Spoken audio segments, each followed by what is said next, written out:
Assalamualaikum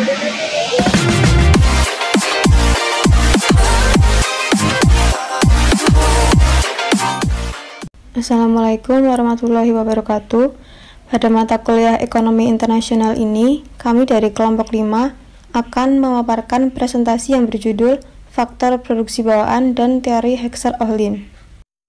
Saya Ratih Saputri, NPM 1810101007. Saya Nina Stiarini, NPM 1810101016. Saya Ilhamatul Latifah, NPM 1810101020. Saya Kurnia Margareta Ayu, NPM 1810101022. Saya Hania Puspita Ningtyas, NPM 1810101051. Saya Miftahur Rahman, NPM 1810101059. Saya Diesta Ayu Pamayun, NPM 1810101060. Nama saya Muhammad Nahrul Fikri Ristanto, NPM 1810101078. Saya Dewi Lalatul Muna, NPM 1810111100. A. Asumsi teori. Teori Heckscher-Ohlin didasarkan pada sejumlah asumsi dengan tujuan menyederhanakan yang sebagian dibuat hanya secara implisit oleh Heckscher dan Ohlin. Teori Heckscher-Ohlin didasarkan pada asumsi sebagai berikut. Yang pertama, ada 2 negara, 2 komoditas, dan 2 faktor produksi. Asumsi ini dibuat dengan pengetahuan bahwa penyederhanaan akan menghasilkan kesimpulan yang dasarnya tidak berubah dari teori. 2. Kedua negara menggunakan teknologi yang sama dalam produksi. Asumsi ini berarti bahwa kedua negara memiliki akses dan menggunakan teknik produksi yang sama secara umum. 3. Komoditas X adalah padat karya dan komoditas Y adalah padat modal di kedua negara. Asumsi ini berarti bahwa komoditas X membutuhkan tenaga kerja yang relatif lebih banyak daripada komoditas Y di kedua negara. 4. Selera yang sama di kedua negara. Preferensi permintaan seperti yang tercermin dalam bentuk dan lokasi kurva indiferen adalah identik di kedua negara. Yang kelima, ada spesialisasi tidak menyeluruh dalam produksi di kedua negara. Dengan perdagangan bebas, kedua negara tersebut memproduksi kedua komoditas. Hal ini menyeratkan bahwa tidak satu pun dari kedua negara adalah sangat kecil. 6. Kedua komoditas yang diproduksi diukur dalam skala hasil konstan, peningkatan jumlah tenaga kerja, dan modal yang digunakan dalam produksi komoditas apapun akan meningkatkan output komoditas tersebut dalam proporsi yang sama. 7. Ada persaingan sempurna di kedua komoditas dan pasar faktor produksi di kedua negara. Persaingan sempurna berarti bahwa dalam jangka panjang harga komoditas sama dengan biaya produksi mereka tanpa meninggalkan keuntungan ekonomi setelah pembayaran semua biaya termasuk biaya implisit yang diperhitungkan. 8. Ada mobilitas faktor yang sempurna di dalam setiap negara, tetapi tidak ada mobilitas faktor produksi secara internasional. 9. Tidak ada biaya transportasi, tarif atau penghalang lain untuk arus bebas perdagangan internasional. Spesialisasi dalam hasil produksi berlangsung terus sampai harga komoditas relatif dan mutlak yang sama di kedua negara dengan perdagangan tercapai. 10.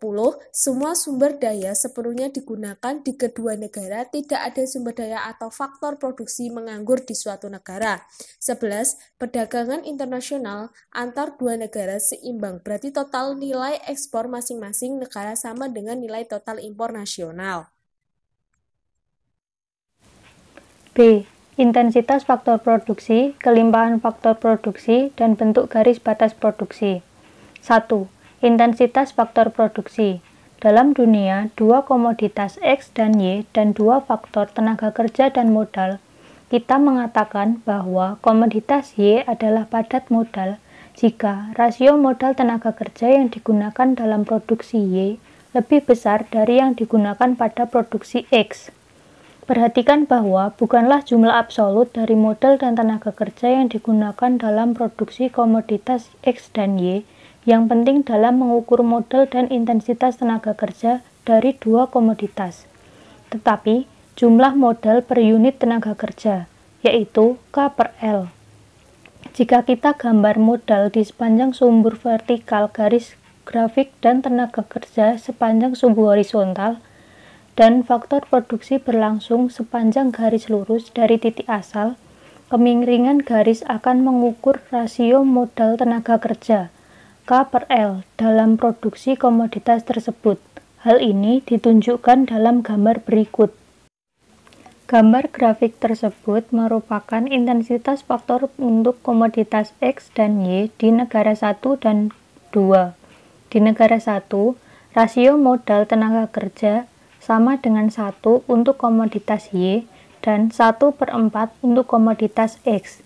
Ini ditunjukkan oleh kemiringan garis dari titik asal untuk setiap komoditas di negara 1. Dengan demikian, komoditas Y adalah komoditas K intensif di negara 1. Di negara 2, 4 untuk Y dan 1 untuk X. Dengan demikian, komoditas Y adalah komoditas K intensif dan komoditas X adalah komoditas L intensif di kedua negara. Negara 2 menggunakan K per L lebih tinggi daripada negara 1 dalam produksi kedua komoditas karena harga relatif modal lebih rendah di negara 2. Jika harga relatif modal menurun, produsen akan menggantikan K untuk L dan produksi kedua komoditas untuk meminimalkan biaya produksi mereka. Akibatnya, K per L akan naik untuk kedua komoditas. 2. Kelimpahan faktor produksi. Ada dua cara untuk menentukan kelimpahan faktor produksi atau faktor abundance. Salah satu cara adalah dari segi unit fisik, misalnya dalam hal jumlah keseluruhan modal tenaga kerja yang tersedia untuk masing-masing negara. Cara lain untuk menentukan kelimpahan faktor produksi adalah dengan hal harga faktor produksi relatif atau relatif faktor price, yaitu dari segi harga sewa modal dan harga waktu terjadi di negara masing-masing. Dalam hal unit fisik, negara 2 memiliki modal yang berlimpah jika rasio dari jumlah total modal dengan jumlah total tenaga kerja atau TK per TL tersedia di negara 2 lebih besar daripada di negara 1. Dari segi harga faktor produksi, negara 2 merupakan negara dengan modal yang berlimpah jika rasio harga sewa modal dengan harga waktu kerja atau PK per PL lebih rendah di negara 2 dibandingkan negara 1.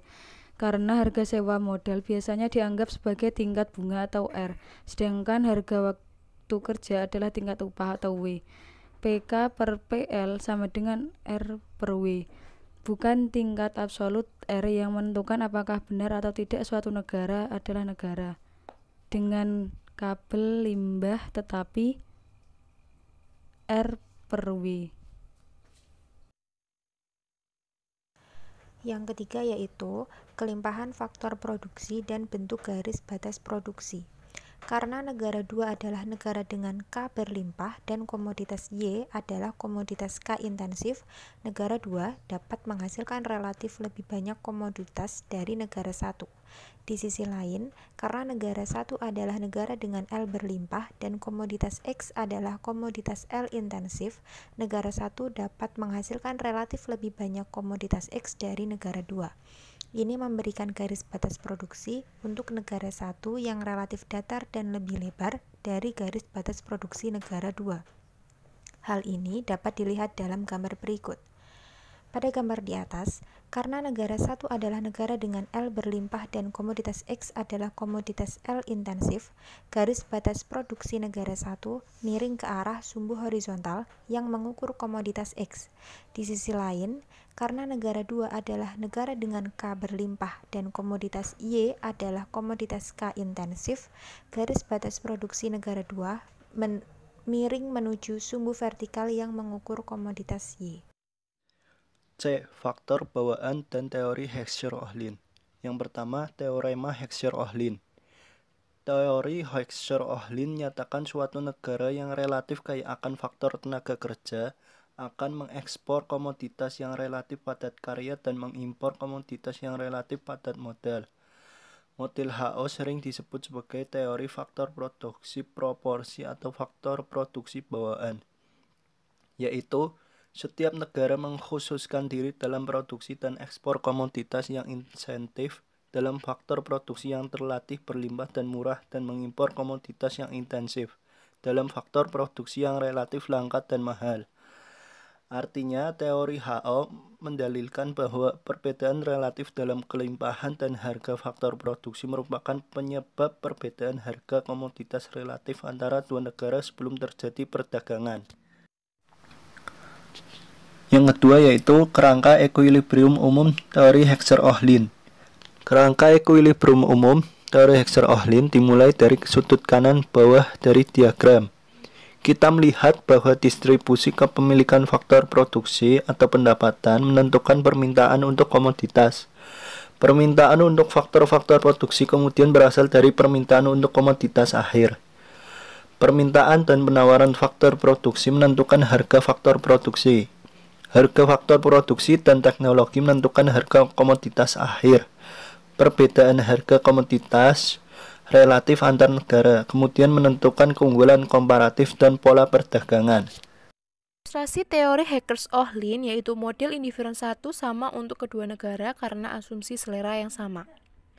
Kurva indiferent 1 bersinggungan dengan garis batas produksi negara 1 pada titik A dan bersinggungan dengan garis batas produksi negara 2 di A aksen. Ini mendefinisikan harga ekuilibrium relatif komoditas pada kondisi tidak ada.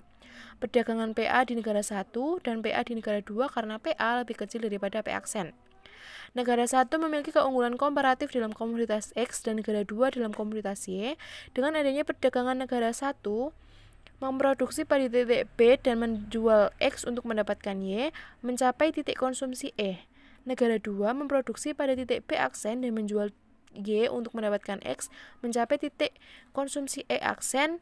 Kedua negara memperoleh keuntungan dari perdagangan karena mereka mengkonsumsi pada level yang lebih tinggi di kurva indiferent 2.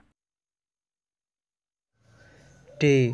Penyeimbang harga faktor produksi dan distribusi pendapatan. 1.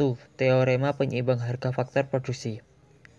Teorema penyeimbang harga faktor produksi atau Factor Price Equalization Theorem menyatakan bahwa perdagangan internasional akan membawa pemerataan dalam hasil relatif dan absolut untuk faktor homogen di berbagai negara. Dengan demikian, perdagangan internasional adalah pengganti mobilitas internasional dari faktor produksi. Hal ini berarti bahwa perdagangan internasional akan menyebabkan upah tenaga kerja homogen, misalnya tenaga kerja dengan tingkat keahlian, keterampilan, dan produktivitas yang sama, harus sama di semua negara yang terlibat dalam perdagangan. Perdagangan internasional tidak hanya cenderung mengurangi perbedaan internasional dalam hasil faktor produksi homogen, tetapi sebenarnya akan membawa pemerataan lengkap dalam harga faktor produksi relatif ketika semua asumsi yang dibuat terpenuhi. Hal ini terjadi karena selama harga faktor produksi relatif berbeda, harga komoditas relatif akan berbeda dan perdagangan terus akan berkembang. 2. Penyeimbang harga faktor produksi relatif dan absolut. Perdagangan bertindak sebagai pengganti untuk mobilitas internasional dari faktor-faktor produksi dalam pengaruhnya terhadap tenaga kerja faktor produksi. Dengan mobilitas yang sempurna, tenaga kerja akan bermigrasi dari negara berupah rendah ke negara dengan upah yang tinggi, sampai upah di kedua negara menjadi sama. Demikian pula modal akan bergerak dari negara dengan tingkat bunga rendah ke negara dengan tingkat bunga yang tinggi, sampai tingkat bunga yang seimbang terjadi di kedua negara. Sementara perdagangan beroperasi dalam permintaan untuk faktor produksi, mobilitas faktor produksi berupa pada penawaran faktor produksi. Hasilnya adalah penyembahan penyeluruh dalam hasil absolut faktor produksi yang homogen. Dengan demikian, mobilitas parsial internasional faktor produksi volume yang relatif kecil dalam perdagangan akan diperlukan untuk mewujudkan kesetaraan dalam hasil faktor produksi antara kedua negara. Kemudian yang ketiga, pengaruh perdagangan terhadap distribusi pendapatan. Perdagangan meningkatkan harga faktor produksi yang berlimpah dan murah di suatu negara dan secara bersamaan mengurangi harga faktor produksi yang langka dan mahal, sehingga hal tersebut menyebabkan pendapatan real tenaga kerja meningkat dan pendapatan real pemilik modal jatuh untuk negara satu, dan di sisi lain perdagangan internasional menyebabkan pendapatan dan tenaga kerja turun dan pendapatan real pemilik modal meningkat di negara 2. Yang keempat, model faktor produksi spesifik. Untuk menguji model faktor produksi spesifik, misalkan bahwa sebuah negara yang relatif mempunyai tenaga kerja berlimpah menghasilkan dua komoditas X yang L intensif dan komoditas Y yang K intensif. Yang kelima, relevansi empiris. Perdagangan internasional telah mengurangi, bukan benar-benar menghilangkan perbedaan internasional dalam hasil faktor produksi yang homogen. Meskipun perdagangan internasional mengurangi perbedaan dalam hal upah real di bidang manufaktur antar negara-negara industri terkemuka, hal ini tidak dapat dianggap sebagai bukti dari teori ini, dan bahkan lebih sulit untuk memberikan jawaban yang jelas bagi negara lain dan faktor-faktor produksi lainnya. Pengujian empiris model Heckscher-Ohlin. Pengujian empiris terhadap teori ini antara lain dilakukan oleh Wassily Leontief, seorang pelopor utama dalam analisis input-output yang melakukan studi empiris untuk menguji prediksi HO. Leontief menerapkan HO pada data Amerika Serikat tahun 1947. Secara umum, Amerika Serikat diasumsikan sebagai negara yang relatif memiliki modal lebih banyak dan tenaga kerja lebih sedikit dibandingkan negara lain. Sehingga berdasarkan teori HO, maka ekspor Amerika Serikat akan terdiri atas barang-barang yang padat modal dan sebaliknya, impornya akan terdiri atas barang-barang padat karya. Dari hasil pengujian diperoleh ternyata Amerika Serikat cenderung ekspor produk padat tenaga kerja dan mengimpor produk padat modal. Kesimpulan ini bertentangan dengan teori HO yang sering dikenal dengan Leontief paradoks. Tetapi munculnya paradoks tersebut menurut beberapa ekonom dapat disebabkan keterbatasan metodologi dan kelemahan analisa. Selain ada beberapa faktor yang mendukung terjadinya paradoks tersebut, antara lain misalnya pada tahun 1947 terjadi Perang Dunia II, sehingga keadaan pada saat itu belum dapat mewakili kondisi perdagangan Amerika Serikat secara umum dengan tepat. Kesimpulannya, teori Heckscher-Ohlin menjelaskan perdagangan antara dua negara. Teori ini mengemukakan bahwa suatu negara akan mengekspor komoditi yang produksinya memerlukan lebih banyak faktor produksi yang relatif melimpah dan murah, dan dalam waktu bersamaan akan mengimpor komoditi yang produksinya memerlukan lebih banyak faktor produksi yang relatif langka dan mahal di negara tersebut. Menurut Heckscher-Ohlin, perbedaan kelimpahan faktor produksi menjadi penentu keunggulan komparatif bagi masing-masing negara yang selanjutnya akan menjadi landasan berlangsungnya perdagangan. Perdagangan juga dapat berfungsi sebagai pengganti mobilitas faktor produksi internasional dalam menyamakan tingkat harga faktor produksi atau pendapatan faktor produksi, baik secara relatif atau absolut di antara negara yang terlibat dalam hubungan dagang tersebut.